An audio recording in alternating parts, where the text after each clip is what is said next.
Hello everyone, this is part 3 of What If Naruto Got His Wish, and I hope you guys enjoy this video and to like, to subscribe, to share, and check out the playlist, to see more comment down below. Now let's start the intro. They call me a god. They call me a god. They call me a god. Join my membership, the perks are great. It's in the description. She walked the line between wakefulness and sleep for a long time, her thoughts and dreams so scattered as to shape her world into a semblance of the apocalypse. It was temporary, however, and soon she was crossing the line into consciousness, piecing together the thoughts that had been sent akimbo in her battered head. In a few moments, those thoughts took on coherence, and she remembered that she was Hyuga Haruka, an independent branch house member, and that she had been about to send a report to her longtime friend and clan head, Hiashi. Feeling the throbbing in her forehead, she remembered that she'd had an accident on her way home. One important piece of information was still missing, however. Was she still where she had fallen, or had she been moved? Gritting her teeth against the pain, she opened her eyes to find out. Her eyes widened as she found herself staring into a fox-like face, whose most prominent features were the whisker-shaped birthmarks, the brilliance of its blue eyes, and the overbearing energy of the smile it was wearing. That grin only widened when the owner of the face saw that Haruka was awake. He turned his head and half shouted over his shoulder. "Oi!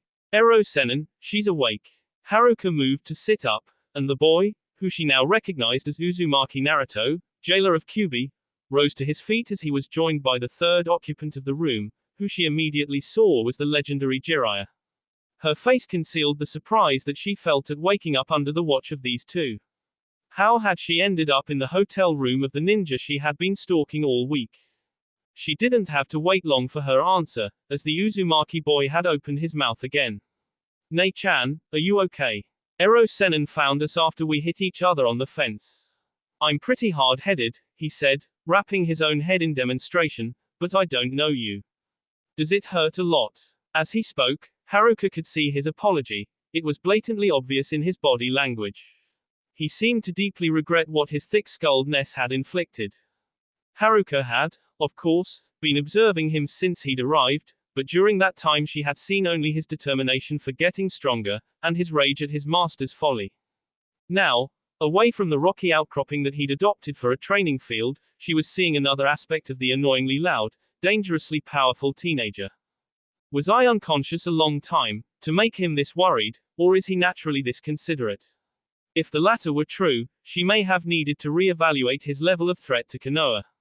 However, even if he didn't want to destroy the village, he still had, as she had heard, openly vowed to change Hyuga, so she decided to reserve her judgment on Naruto for now. Her friend Hiashi might still have a problem on his hands. Even so, she tucked this display of kindness into her memory. She'd definitely take it into consideration later. Before Haruka could answer the boy's questions, though, Jiraiya had asked his own. "It took me a while to recognize you, injured as I am, but now I'm positive. You're the Hyuga that I've seen flickering around after us all week, am I mistaken?" The Toad Sennin's face was uncharacteristically neutral, though his tone carried a seriousness that to Haruka implied, "Don't lie to me. I know ninjutsu. And I mean really know it." Shifting her gaze from Jiraiya's detached mien to Naruto's suddenly curious one, she saw that she was left with little choice. Neither of them would like the truth, that was for sure, but she could potentially be in more trouble here if one of the Sennin guessed that she was lying. All Haruka could hope for, really, was that these two shared their companion's high regard for honest people. She proceeded to tell them everything that she knew of the situation, her reaction to their arrival, the manner in which she had informed Hiashi.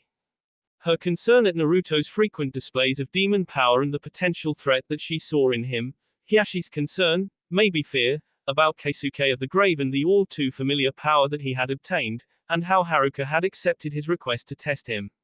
She told them everything up until the point where her memory ended in the painful state that Jiraiya had found them in. Both men listened intently to the tale. When it ended, Jiraiya gave a small nod and a grunt, showing that he had believed the story.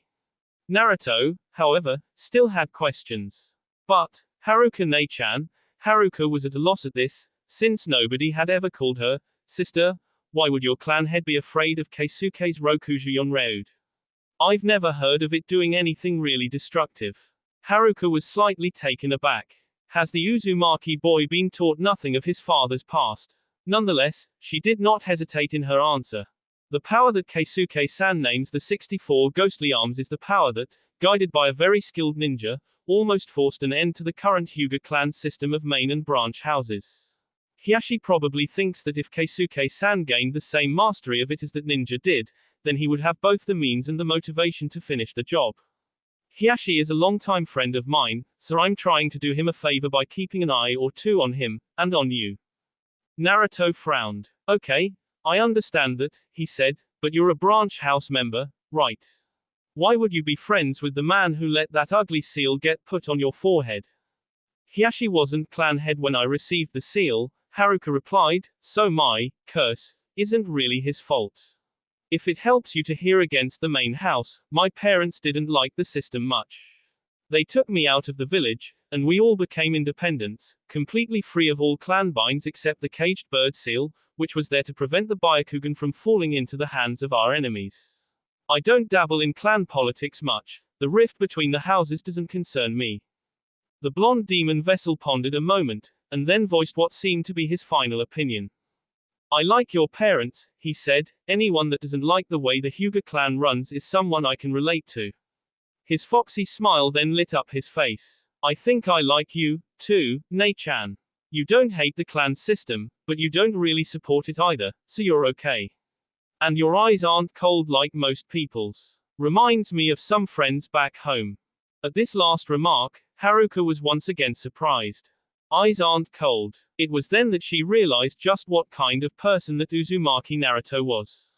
The boy could have easily taken the hateful looks of the villagers around him and used them to fuel a demonic fury, destroying potentially half his home, and yet here he was, completely trusting a complete stranger who was a member, however detached, of a ninja clan that he apparently despised.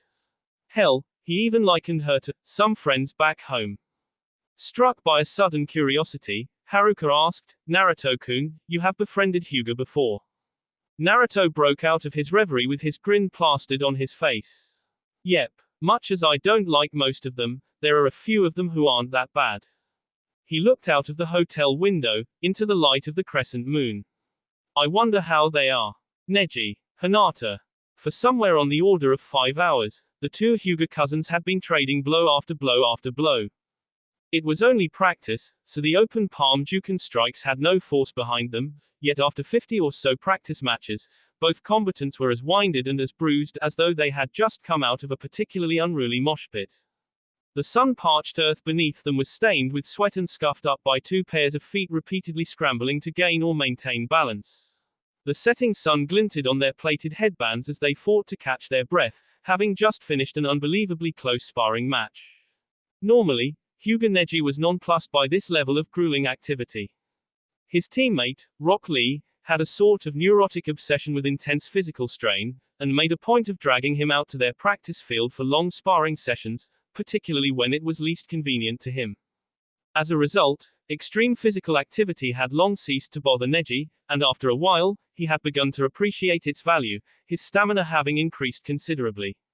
Since his promotion to Chunin rank, Neji had been forced to endure many challenging missions in rapid succession, and without Lee forcing him to work at his level, he might have exhausted himself already. When he was by himself, making use of one of his scarce resting periods, Neji contemplated the irony in this.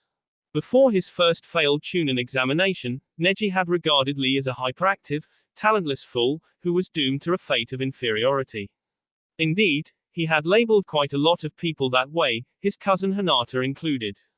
Back then, strength and weakness, and the unbridgeable gap between them, was all he had been able to see. Then Neji had met Uzumaki Naruto, and had his blind arrogance handed to him on a silver platter.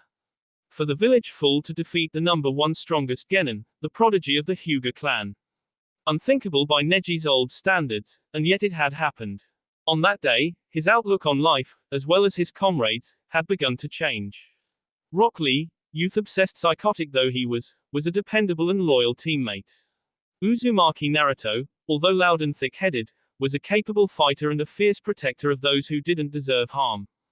And his own cousin, Hyuga Hinata, despite her timidness, was one of the most determined people he had ever known.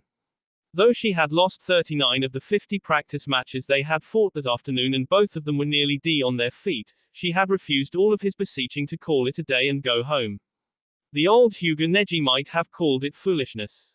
Except that she had still won 11 matches. Considering that she had never beaten him even in practice in all his 14 years of knowing her, and that she had actually mustered the nerve to ask Neji to practice, it seemed that the Hinata that Neji knew was no more. She had improved beyond recognition and become something new. Something with a purpose. Something strong. After a few minutes, Neji had recovered enough to turn and start walking home. But before he had gone 3 paces, his cousin's normally forceless voice halted him. Wait, Neji-ni-san. Though he would like to have done something very un-Neji-like and fall over in exasperation, he made the effort to turn and walk back. Though Hinata was quite obviously tapped out, she had returned, albeit shakily, to her ready stance. Her eyes were both determined and pleading as she said, "One more. Please, Neji-ni-san. One more, and then we'll go home." For a long moment, Neji stared at her. Then, with one of his rare smiles on his face, he also sank back into his stance. "As you wish, Hinata-sama. I will fight one more. And I thought only that idiot Lee could force me to this," he thought. "To convince me so easily, and with this new strength." When the sun had set and Hinata's 11 wins had become 12, Neji was ready to believe that perhaps there was a reason why she had been born the heir to the Hyuga. A sudden tumult of shouting and explosions drew Naruto and his companions out of the hotel and into the night which, only moments ago, had been dark and peaceful. While they had been talking, it had transformed into a nightmare. Shop windows were being smashed in, valuables were being looted, people were screaming into the streets from their burning homes, and animate corpses flitted through the night. Or at least, they looked like corpses. Taking a better look at one of them in the process of making off with a baker's early morning product, Naruto could see that they were really just men wearing cerements and smothered in dirt. They sure looked ghastly, but these were really just a bunch of freaks. "They aren't shinobi," Jiraiya observed, tripping one of them and stepping on him for emphasis. "Yeah, just a bunch of bastards in Halloween costumes, trying to scare people away from their stuff so they can make off with it," Naruto added, smashing another into the fence as he passed. Haruka's Byakugan was active, looking through the turmoil. "But there's a lot of them. And they've spread through half of the village already." Naruto asked, "But shouldn't the village guard have been able to handle a bunch of freaks like these?" He grabbed one of them by the scruff of the neck and kicked him into a wall to punctuate his question. "They've pinned down the village guard in their bunker." "Well, that's not. Oi, Keisuke." Naruto had spotted his blind brother on a rooftop, squaring off against one of the brigands. Not hesitating, he leaped up towards them, Haruka and then Jiraiya following. On closer inspection, this particular pilferer was many times larger than any of his brethren, and possessed a height advantage of about 2 feet over Keisuke. And, unlike his fellows, he wore a set of armor made of bone chains. Immediately after they reached the rooftop, Keisuke felt them there and held out his arm in a halting gesture. "Don't approach him," Keisuke called, straining to be heard over the pandemonium below. "This one is a missing nin, and a juggernaut at that." As if on cue, the monstrous man swung a bone-adorned club at Keisuke's head. With a grunt, Keisuke dug in his heels and stopped it with both hands. Naruto did not retreat. What the hell kinda missing nin tries to fit himself into a little kid's Halloween costume? "You be quiet, damned kid," snapped the victim of the verbal jab, "unless you want to be D." "I know this man," Haruka interjected. "He and his flunkies have been terrorizing the locals in this country for months now. I've stopped them where I could, but every one that fell always was replaced by more. They are the rotting bee gang, and if I am not mistaken, this is Daisuke of the grave." "That's true," Keisuke growled, teeth clenched as he fought to hold back Daisuke's club. "Apparently the fool's been wanting to find me forever so that he could fight over who's worthier of the grave. Ridiculous, if you ask me." "It isn't ridiculous," Daisuke bellowed, finally hurling Keisuke away. "I'm the leader of the rotting bee, the man who perfected the art of bone weaponry. I need a law that reflects my style, and you are my rival for it." At this, Naruto, Keisuke, Jiraiya, and Haruka had put on very blank stares. "It's really that important to him?" Haruka asked inwardly. "Bone weaponry," He's full of himself. That Kimimaro person did better. Way unoriginal, thought Naruto. Jiraiya was sweet-dropping. He's just a larger, more sinister version of Maito guy. Keisuke, however, was thinking, he's an oaf, that's for certain, but that just leads to his opponents underestimating him. He's a walking tank. I'm having far more trouble with him than I had with those sound nin. Right, he said. Naruto, Jiraiya-san. Let me help, Keisuke ni-chan. Naruto, it's no good. This one is enough trouble for me, and I don't need you biting off more than you can chew, especially with Jiraiya-san injured. But Keisuke, you're already losing. Indeed, Keisuke looked to be at a disadvantage. His clothing was torn in several places, there were bruises where the bone club and gauntlets had struck, there was a crack in one lens of his sunglasses, and Daisuke looked virtually unharmed. What if he's too much for you? Naruto, Jiraiya's see-in, Keisuke is keeping him busy. Right now the rest of the gang below is being allowed to plunder at will. While Daisuke is occupied here, he will be unable to stop us from taking down his flunkies. Your energy is better spent down there. He pointed to the cluttered and burning streets below. He's right, Naruto-kun, added Haruka, you should go help Jiraiya-san deal with them. I'll stay and help Keisuke-san for you. For a moment, nobody spoke, but then Naruto agreed with a reluctant nod, gave a half-smile of thanks to Haruka, and turned away. Come on, Ero-senin. There's bugs to swat. The two of them hopped downward, Jiraiya doing what he could within the limits of his injury, and Naruto full-out thrashing the disbelieving thieves with a small army of cage buncheons. Not moving from his ready poise facing the bone user, Keisuke addressed Haruka. Your offer of help is noted, he said. But since you considered me to be a possible threat, and because you are Hyuga, you'll understand if I decline it. His voice had a chill in it that was unlike him, even though he spoke with his serious, intimidating, battle voice. Haruka could hear it with crystal clarity. Keisuke did not trust her, and apparently for good reasons. Naruto-kun chose to trust me, she said, though he knows my purpose. He's proved to me that he isn't a monster, and I've decided to withhold judgment on you as well. I trust Naruto with my life, Keisuke replied, but I generally don't trust his judgments. He's got a few more years of maturing to do, after all. As for you, I said before, I have no love for the Hyuga. And I don't have any way of knowing that you won't stab me in the back. Once again, Haruka hid her exasperation. True, Keisuke probably had a reason to hate her clan, but why would she have any reason to offer help and then betray him? She barely knew anything about Keisuke. It was too early to make such a rash decision as to K him. Still, the more Keisuke thrust her into his Hyuga stereotype, the more she felt like doing just that.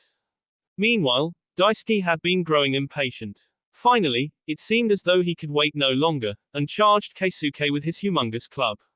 Keisuke evaded it and landed squarely on the next rooftop over. Hello, I'm trying to prove something here. Roared the bone user. How can I seriously say that I'm the one truly deserving of the rights to the grave if I just smash you while you are chatting away idly with some interfering broad? Said interfering broad came running towards the huge man, Byakugan activating on the fly, ready to strike. Her charge was short, however, by a blast of cold from beneath her feet. Haruka was stopped in her tracks as the water vapor in the air quickly condensed and then froze around her feet and legs, trapping her, but leaving her unharmed. Damn it, she thought. Keisuke had planted a trap seal with his 64 arms technique in anticipation of her attack, and with her Byakugan not active, she had failed to notice it until it had sprung. The two combatants ignored her as she fought to break free. You know, I really don't see what's so important about it, Keisuke said. Myla doesn't matter to me much at all. It was given to me by my peers, not invented. As Daisuke seemed to grow more and more furious, Keisuke thought a little more provocation was in order. If he could get the bone user good and mad, he might not need any help to slip in a K-blow through his anger-clumsified defenses. Putting on a maniacal grin, Keisuke said, and they certainly didn't call me Keisuke of the grave because I survived the horror of squeezing my overinflated head into some child's Halloween costume. Keisuke's jibe had the intended effect. Daisuke was enveloped in full-blown rage as he charged again, club held high. Keisuke sidestepped the blow, leaped up and kicked the bone user in the back of the head, using the rebound to sail back to the first rooftop as his opponent crashed into the stone. Oof! he thought. However, he shouldn't have been thinking, as Daisuke had risen again, apparently not damaged, to strike once more. The oaf had some really effective armor and an inhuman amount of stamina. Keisuke could dodge these clumsy attacks all day long, but the bone-wearing tank could absorb anything that he could dish out and come back without hesitating. If Keisuke did not think of a way to inflict some damage, Daisuke would outlast him. Fortunately, Keisuke had had some education down in Orochimaru's freezing dungeon labs. Dried bones were of the type of material that shattered easily when it was cold. It may have been a long shot, but Keisuke had no other bright ideas. Insatsu Kokuin, Shimo, commanding carved seal, Frost. 16 of his remaining 60 ghostly arms, 4 of them having been consumed to make the trap which imprisoned Haruka, wrapped into his skin, and the shining blue seal took form. The air became cold around him, and his exhaled breath became visible. He was cold incarnate. Now he would put Daisuke's bone armor to the test. As the hefty bone tank's club came sweeping at his left side, Keisuke ducked underneath and delivered a hard kick at Daisuke's side. Some of the bone links chipped, but the kick did not so much as make Daisuke flinch. Not waiting for the next swing, Keisuke tried again, aiming a frosty punch at his opponent's gut. He got the same result, with the added misfortune of having placed himself directly in the path of Daisuke's next swing. They might have been easy to evade for a skilled ninja, but those heavy blows were not pleasant to feel when they actually landed. Keisuke went sailing back into the same crater that Daisuke had made with his armored weight in the other roof. Winded and but not finished, he climbed to his feet and watched Daisuke bellow in triumph at his good hit. The icy blows were more effective against the bone armor than his normal blows, but they still did not do nearly enough damage. Daisuke still didn't have a scratch on him. Gritting his teeth, Keisuke made a decision that he hadn't had to make in a very long time. It would cost him a large chunk of his combat capability. But, if it worked, Daisuke would be eating rock splinters. Keisuke vaulted back to the original roof, leaped over the low sweep of the club, and his open palm into Daisuke's chest. Kokuin release, Shimo no Bindingu. Carved seal release, binding of frost. He felt the ghostly arms of his Kokuin rip off from him, detaching from their formation on his skin and wrapping onto the bone-bedecked behemoth in the reverse formation. This done, Keisuke dodged the overhead club strike and leaped away, repositioning. He had to attack immediately. Those arms were working their magic on Daisuke, the inverted Kokuin supercooling the target himself rather than the air around him as the original Kokuin did, yet they were off from Keisuke's chakra now. Soon they would cease to function, and Daisuke would shake off the cold that was restricting his movements and be all over him again. Keisuke was down to 44 ghostly arms, barely enough to form a Kokuin and still have enough left over to feel out his environment. He could not do another trap seal or binding without sacrificing either power or perception. For this effort, however, it sufficed. He wrote a different seal on himself, one that shone with brilliant white. Ryoku no Kokuin. Carved seal of power. With his joints stiff from cold and his armor brittle, there was no way for Daisuke to evade or withstand the impact of Keisuke's Kokuin-powered fist. The bone chest piece blew apart and the blow connected just beneath its wearer's sternum, sending Daisuke of the grave plowing into the stone floor of the plaza below. Keisuke swept an arm quickly over the fallen bone user. To his perceptions, there was no question that he was D. Poor fool's weight finally him, falling from that height, he thought. He released his Kokuin and turned to the captive Haruka. Now then, he said, let's discuss. Behind you, she shouted. Keisuke didn't have time to feel out the solid mass that into his back, sending him crashing into Haruka, who was knocked free from her icy shackles and tumbled with Keisuke into a nearby wall. Keisuke felt a couple of ribs snap. Haruka, who was partially cushioned against the impact by his chest, was healthier. Well, she said as she extricated herself, you'll have a difficult time finishing the battle this way. She indicated his broken ribs, which her Byakugan saw without hindrance. When Keisuke only grunted, she spoke again. You know that I have no reason to you, yet. Is your hatred for Hyuga too strong, or are you finally ready to try trusting me? Keisuke was silent as he struggled into a kneeling position. Haruka pressed for an answer.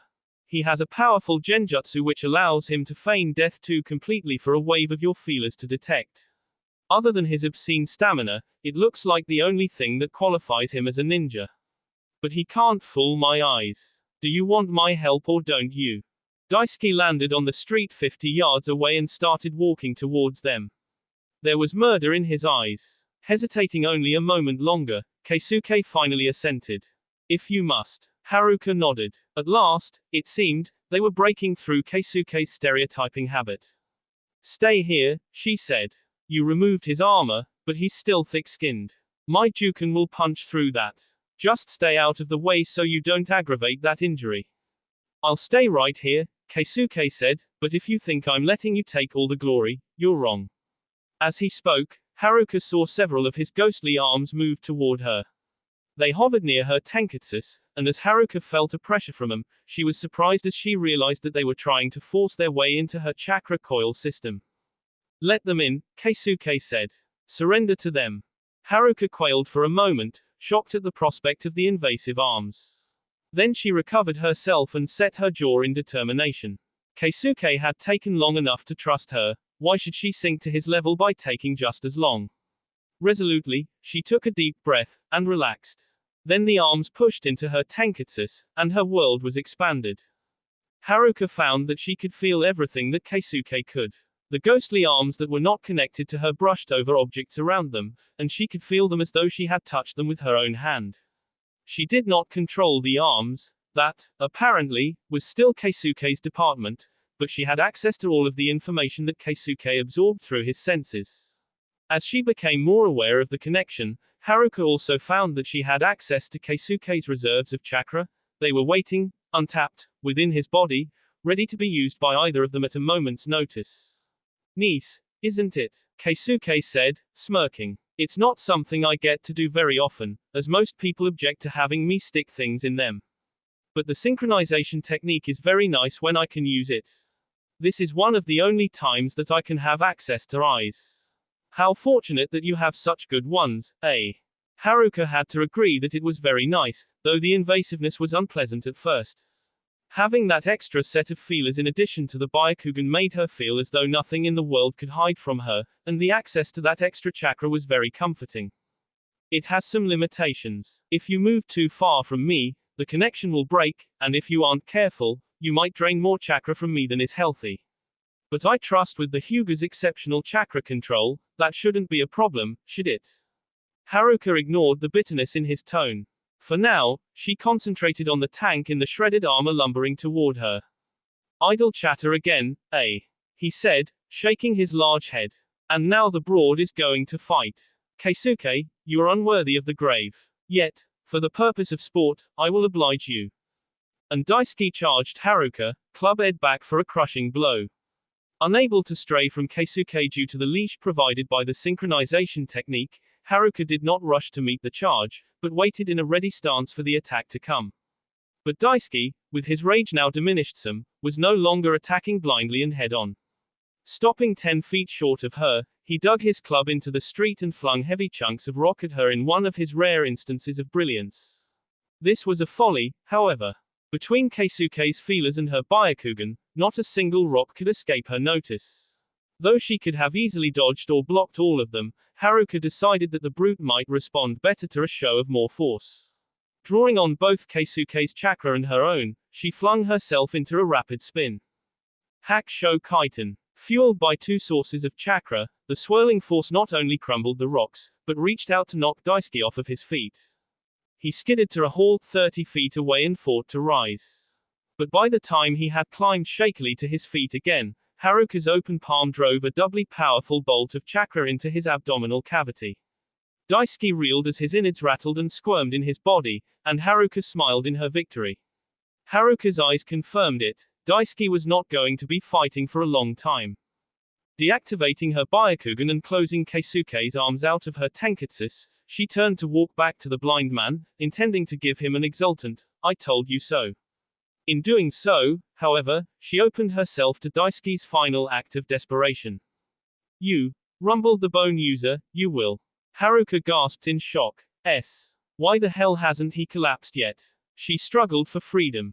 Hitoshiazu Shinto no Jutsu. Hidden concussion technique. A kunai embedded itself in Daisuke's leg. The bone user had only enough time to blink before it detonated in a flash of brilliance, the chakra that Keisuke had compacted into it releasing itself violently. Daisuke, formerly of the grave, fell to the ground, his left leg reduced to a minced scrap of meat. Haruka landed facing Keisuke, glaring at him with a look that said, "Why didn't you warn me?" Keisuke smiled. "Behind you, Hyuga-san." Haruka nearly fell on her face. "A little late for that now, don't you think?" "Well, I didn't have much of an advance warning, either. We can call it even now, I think." Haruka was about to protest that it was most definitely not even when Uzumaki Naruto dropped between them from the roof above, carrying a filth-ridden brigand under each arm. His grin was wide as he set him down, giving one of them a final kick to silence his struggles. "Haruka-ne-chan, that was awesome. I saw that last part while I was bringing down these two. I never saw a chitin like that, even from Neji. Where did you learn to do it?" She could have taken more credit than she deserved, and wanted to after letting Keisuke imprison and then trick her, but she had some measure of modesty, so she resisted the temptation. "Actually, Naruto-kun, I had a bit of help." Naruto smiled wider. Hee. Yeah, I saw Keisuke do that shock wave thing with the kunai, too. You guys make an awesome team, Keisuke-ni-chan, Haruka-ne-chan. Remembering the synchronization, Haruka had to agree that there were few times when she had felt that powerful. "If you're done lavishing praise, Naruto, do you think you might be able to give me a leg up here? I may be joining Jiraiya-san on the sidelines for a while." Naruto gave a hearty laugh and walked over to support his blind brother. As they moved off into the night to help clean up the wreckage, Keisuke turned his eyeless stare towards Haruka. His sunglasses had been blown away during the battle, and his empty sockets now regarded her with more expressiveness than she thought possible. After a while, he opened his mouth. "Haruka-san," he said, "thank you. I had my doubts, but I'm ready to believe that you are an honorable person. I'm sorry for my earlier behavior." A wave of satisfaction washed over Haruka. What she wanted to say was, "It's about time, you overgeneralizing bastard." What she did say was, "I accept your apology. I'm ready to believe that you also have some sense of honor. Depart with my favor, I'll tell Hiashi that you are not a threat." "Haruka-san, won't you come with us?" Jiraiya stepped out from behind a collapsed section of wall. "There is plenty of room in our company for one more, and I'm sure that Hiashi would agree that it would be wise to keep more eyes on these two, ne?" "Hey," Keisuke said, "where was all the enthusiasm when I wanted to come along?"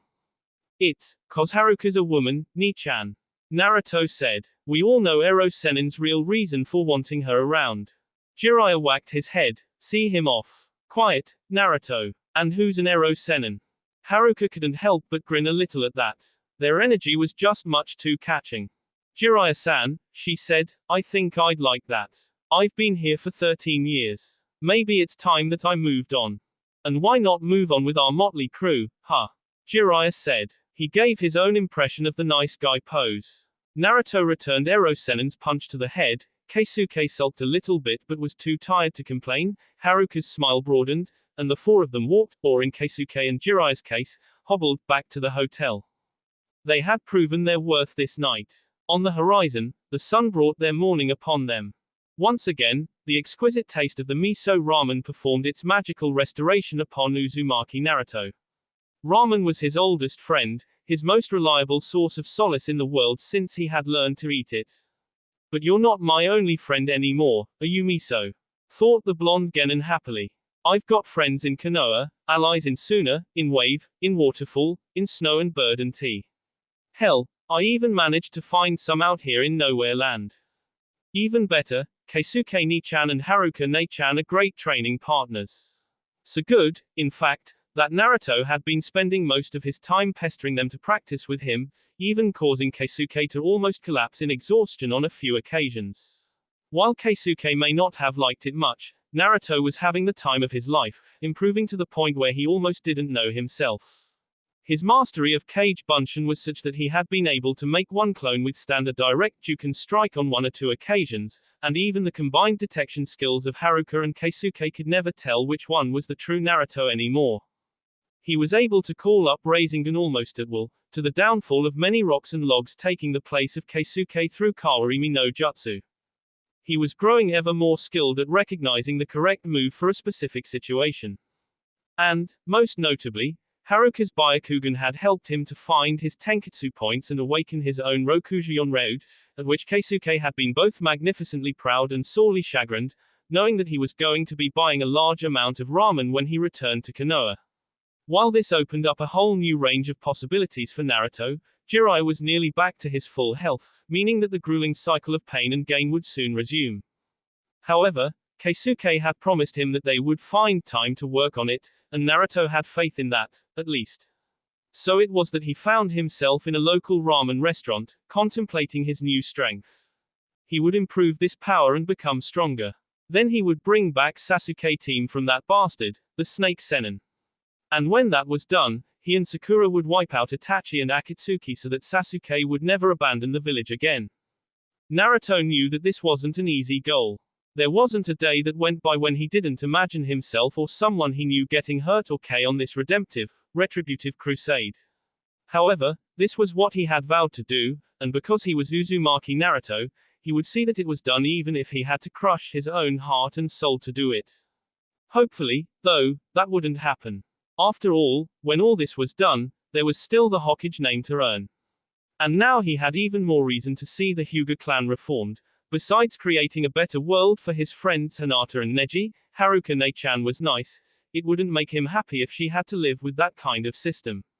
This also wouldn't be easy, but Naruto knew that accomplishing it would yield a powerful satisfaction. The doors were wide open now. Uzumaki Naruto was about to walk through them, with style. Normally, Keisuke was not the brooding type, but recent developments had shattered his hold on his high spirits, so now he was brooding on the rooftop of the hotel. His brown hair, untended since departing his old hot spring home, had erupted into a wild, shaggy mane that was threatening to reach the junction of his shoulders and neck. 2 or 3 new scars had etched themselves into his arm and torso. The orange light of the sunset gleamed on his new sunglasses, and his brows were contracted as though he was squinting. He had no need to squint because of the sun, of course, he did so in concentration. Keisuke had been witness to wonders in this past month. Some of them had annoyed him to the point where he wanted to head up some remote mountain and break things for a few days. Some of them had so astounded him that he had, for the first time since unlocking the very convenient 64 ghostly arms, wished that he possessed eyeballs. And then there were plenty that raised questions that even now were making his head hurt. For all this, however, Keisuke believed that the good aspects of his new existence outweighed the bad. Naruto, despite being obnoxious and stubborn, as well as an unstable demon container, was a fiercely loyal and dependable friend, and Keisuke had noticed that even his obnoxiousness was declining by degrees.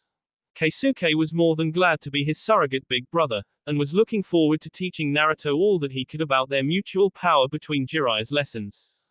Jiraiya himself, while hopelessly perverted, was a, mostly, competent instructor and an excellent source of amusement for Keisuke whenever he had his little misadventures with women. Haruka, though she had developed a habit of teasing and criticizing him over the last few days, vengeance for Keisuke's prior misdemeanors towards her, no doubt, was also shaping up to be a worthwhile companion and practice partner, whenever Keisuke could extricate himself from Naruto. She had agility that put him to shame, and chakra control that made him wonder whether she was hiding her own set of ghostly arms someplace. After a few matches, Keisuke had even begun losing to her about 1 out of every 3 times. It hurt his pride a little the first time, and Haruka, of course, had rubbed it in, but he had long since gotten used to being bested by her. After all, 2 wins of 3 isn't half bad. They had tried the synchronization a few more times, as well, and their cohesion in this state made even Jiraiya flinch. When Naruto had suggested that Ero Sennin try to take him on, the Toad Hermit had backed out, to go take the meds, which by that time he had thrown away. They'd all had a chuckle over that incident. These were good times, that was for sure. But was it what Keisuke really wanted to be doing?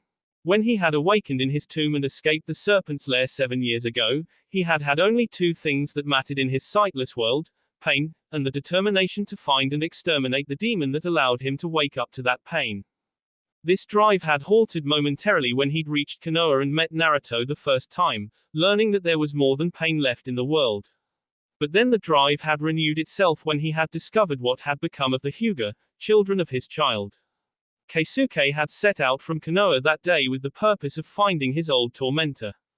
It was a purpose that was never fulfilled, though, and he had gradually slowed down his constant travel to savor the flavor of the places he went, to drink in the evidence of continued happy mortal life in the world. In short, he had been seeking this demon for so long without any success that he had grown placid. Now that he was on the move again, his old personal crusade had re-entered his mind, gnawing on the toes of his new happy thoughts. Should he resume the search? For a long time, he sat and turned it over in his head before coming to his decision. What is it that's really important to me right now? He asked. His answer was a blunt kunai that would have struck him if one of his feelers hadn't caught it 5 feet away and triggered his dodging reflex. Climbing to his feet, he stretched his arms for perception and found Haruka standing 30 yards away. Behind you, Keisuke-san, she intoned with a smirk.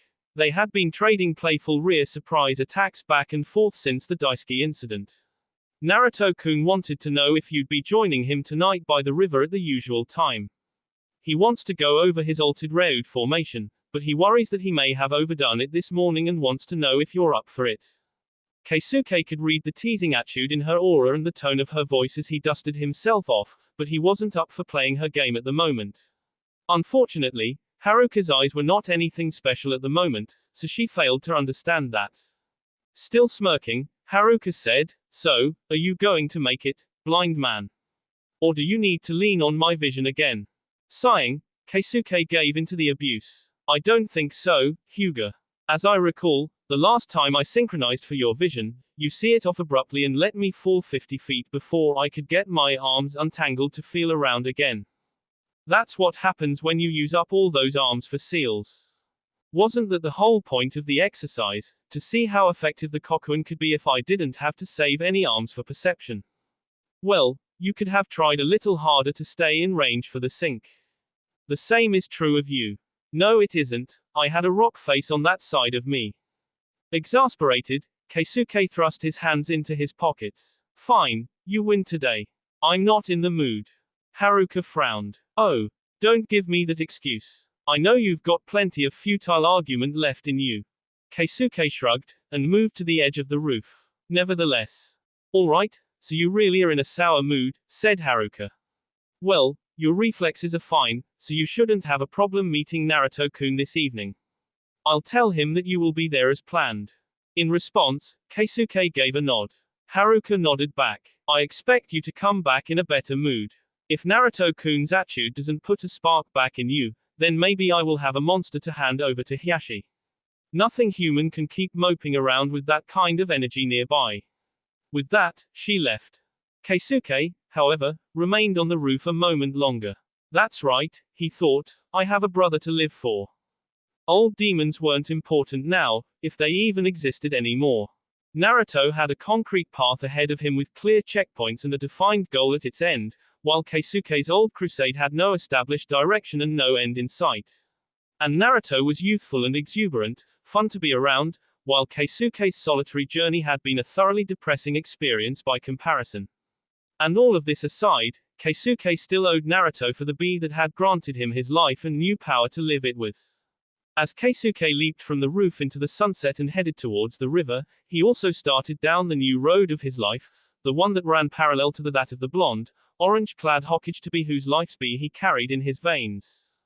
Hyuga Hiyashi sat once again in his home, looking slightly perplexed and holding a letter from his contact on the outside. It was much briefer this time. Hiyashi-sama, the QB container and his party present no obvious danger. I am pursuing them. Haruka. The legendary Toad Sennin removed the last of his bandages and sprang to his feet. He grinned. Everything seemed to be in perfect working order now. Good. Now we can get back to what we came out here to do. That wouldn't be paying another visit to the bathhouse and leaving Naruto exposed again, would it? Jiraiya. The mighty Toad Sennin quailed beneath the second voice in his head. Little known among the common folk, Jiraiya had a conscience, which he was normally blind to, that liked to rear its head after an escape from a particularly bad misadventure. The name of that conscience. Tsunade, Godime Hokage-sama. No, Jiraiya definitely would not be making that particular mistake again. Orochimaru sat upon his high-backed chair and pondered the news that he had received. he had thought his old blind test subject to be no more. 7 years ago he had declined to pursue Keisuke because he felt it would be best to let the poor fool suffer and die in the wilderness and be consumed by beasts so that he could not be traced back to Orochimaru's facility. More pain for his escapee, no gain for his enemies. But the blind man had not died, and now he was in league with the demon vessel that had sworn on his life to take his container away from him. To make matters worse, both of them were now under the protection of his old teammate, Jiraiya, who must surely be on his best guard now. Therefore, him was not possible at the moment. And it had turned out that both the blind man and the demon vessel were developing a power that neither had ever shown before, and which Kabuto had been unable to gauge the full potential of. If this were allowed to continue. That will be all for this video. Be sure to like, subscribe, share, and comment down below for more videos. Goodbye.